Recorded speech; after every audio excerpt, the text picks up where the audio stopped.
So we're going to roll into something I get asked all the time. And for those of you listening, watching, whatever the case may be, we are going to talk in depth about air battle management and what it means to be an air battle manager.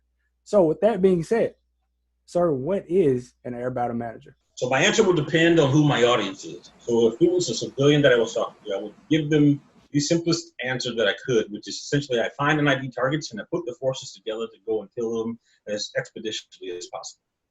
I tell people air battle managers are like the 3M of the air domain. 3M is a company that you don't know about, but you use their products every day. Every time you pick up a sticky note, every time you pick up super glue, you're using a 3M product. Meaning 3M didn't make that product. What they did, though, is made it better to the point where it's so invaluable that we use them day in and day out throughout our lives. That's kind of what an air battle manager brings to the air and land domains, I should say. And very quickly, we're closing the gap on being the multi-domain battle managers as well. So we are a force multiplier, if you will, and make everyone in the joint force team more lethal. So that's great, educating civilians on what we do. But I think where we as air battle managers, some cases, drop the ball is we do a very poor job of educating the joint force on what we do. So those operators in the other sister services that will either reap the benefits or work directly with us in any sort of multi-domain operation or major combat operation. So a lot of times we try to explain it from the end user's perspective. They use words like orient shooters and bring chaos or bring clarity to chaos. Great, what does that really mean? I can sum it up very, very, very quickly for you. Air battle managers have 5 skill sets. We manage information, we manage the force, we execute the continuum of control, we execute integrated surveillance and ID. We're the only entity that can do those things simultaneously and persistently across the battle space. So what do I mean by information management? So collecting, processing, and disseminating mission relevant data. Those are a bunch of words just saying information that I can determine off of my own platform or information that I get from other platforms. Force management, what is that?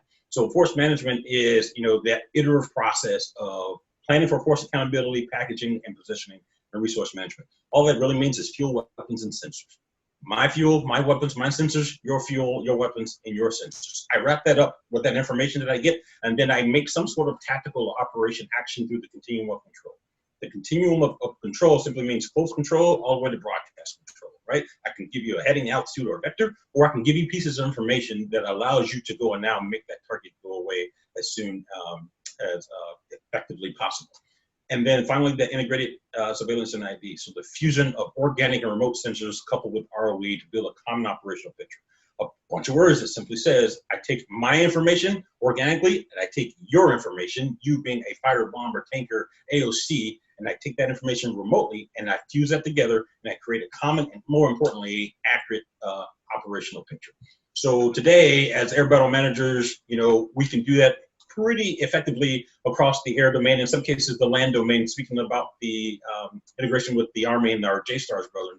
Tomorrow, and I mean tomorrow, I'm talking in the next 3 to 5 years, we will, I humbly suggest that we will change, if not only in title, in action for sure, we'll become no longer air battle manager, we'll become multi-domain battle managers, and using those same skill sets: information management, force management, the continuum of control, and integrated surveillance and ID, simultaneously and consistently across the battle space. We're the only ones that can do that. How often do air battle managers deploy?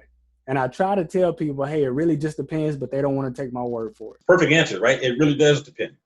As a career field, we're always in the fight. From rotations in the sitcom AOR, as you see that on the news, to our 24/7 persistence in the Indo-Pacific AOR. Like right now, as you and I are sitting having this conversation, there are air battle managers watching over North and South Korea. There are also air battle managers that are watching over us in the middle of the COVID-19 CONUS environment that we're living in as we rocking our shelter-in-place beard, at least I am. There are air battle managers right now at the eastern and western air defense sectors that are watching over us to ensure that our enemies don't capitalize on an opportunity to take advantage of coronavirus and potentially an opportunity for us to kind of take our eye off the ball.